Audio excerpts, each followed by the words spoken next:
Do you remember the moment you realized that the world had changed? Let me tell you a quick little story that has nothing and everything to do with the future of our world and how you fit into it. In 1917, the United States faced a huge problem. They were working hard to compete in the industrialized economy, and there was a shortage. Not a shortage of oil or coal or other natural resources, a shortage of people, specifically obedient factory workers. The solution to this economic dilemma? It was an experiment of sorts. It hadn't been done before, until someone thought of it.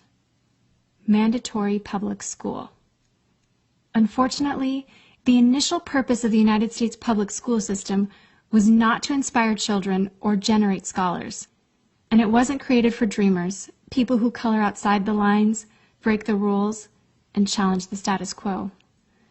The public school system of the early 1900s was invented to create a nation full of adults who would obediently do their jobs in the factory assembly lines. Teaching kids to sit in straight rows and scheduling the entire day with the ringing of bells wasn't by chance. Punishing those who didn't conform was purposeful. These were the skills they would need to join the labor force. Intentional or not, this early method of turning dreamers into workers was an investment in the nation's economic future. And it worked. This then led to several generations of productive, fully employed workers. But it isn't working anymore. Why? Our economy has changed. We don't live in an industrialized economy anymore. We live in a connected economy. Right now, there are more users on Facebook than there were people on the planet 200 years ago. Technology has made it possible for us to connect with people, ideas, and information from anywhere in the world instantaneously. And as a result, our economies have expanded from localized towns and communities to the entire world. We have globalized trade in nearly every way. In the past, the obedient, do-what-you're-told without question people were rewarded for working hard and putting their dreams aside in order to toe the line. They were given well-paying jobs that led to long-term careers. They were guaranteed pensions, benefits, and the promise that they would always be taken care of. And they were. But that promise is gone for most of us today. Even if you have a white-collar job, the majority of white-collar workers are still working in a factory. Instead of operating a sewing machine or welding a widget, they now push pencils, type on keyboards, or process paperwork. It's still factory work because the entire focus of the day is spent on increasing productivity, which leaves little room for creativity, spontaneity, or individuality. The educated, hard-working masses are still doing what they're told, but they're no longer getting what they deserve. Even if you do everything you are told to do today, graduate from high school, go to college, get a degree, work hard in whatever job you can find, if you're lucky enough to find one, you're not guaranteed anything. Companies are being forced to change or die right now. Layoffs happen much more often than job openings appear, and the highest paying jobs are disappearing or heading overseas at an alarming rate. If you have a job where your boss tells you exactly what to do, he or she will always find someone cheaper than you to do it. Did you know that the average length of a job today is about 4.5 years? Contrast that to the 1960s when it was 40 years. The connected economy rewards a different group of people. It rewards the people who see things differently, who don't conform, people who have ideas that no one else has, people who are willing to work hard but know that the old way of doing things is broken. The connected economy rewards you not for being a cog in the wheel of life, but for standing up and reaching out. The connected economy rewards the connectors.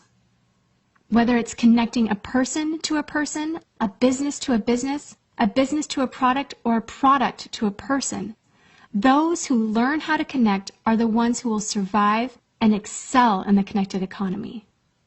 That is how the world has changed. It's not about to change. It already has.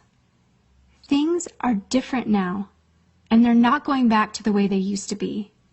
Look at Facebook. What's their product? It's you. Your network, your information, your ideas, they all have value. Does Facebook pay you for the money they make selling your information to advertisers? No.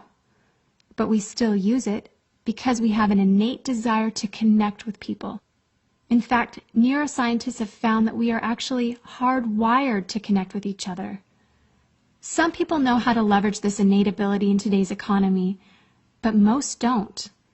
And because they don't know how to do it, most of them are paralyzed with fear, resisting the shift, despite clear indications telling them it's time to change.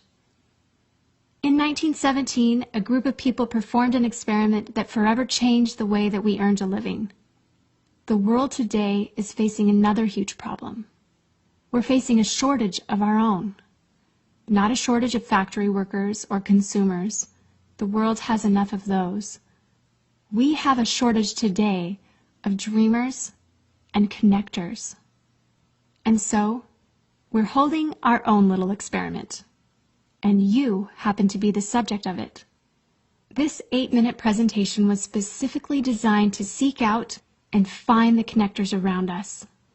Those who recognize that we are on the brink of the next economic revolution, who are ready to thrive in the connected economy, and who are searching for the best way to do it. The internet and technology are rapidly changing the way that we do everything today, including how we make a living. It's not too late to embrace the change and find a way to make yourself relevant and profitable in our brave new world. And that's why we've invited you here today. We've created something that rewards you for connecting. It pays you for bringing people together behind a cause, product, or idea. And we have systematized it and made it so that you can do it from anywhere with anyone at any time. If you are passionate about helping people, if you are passionate about changing lives, if you want to position yourself to be a capitalizing force within the connected revolution instead of just a bystander, let's start now. Do you remember the moment you realized that the world had changed? How about the moment you realized you could change with it? Are you ready for the details?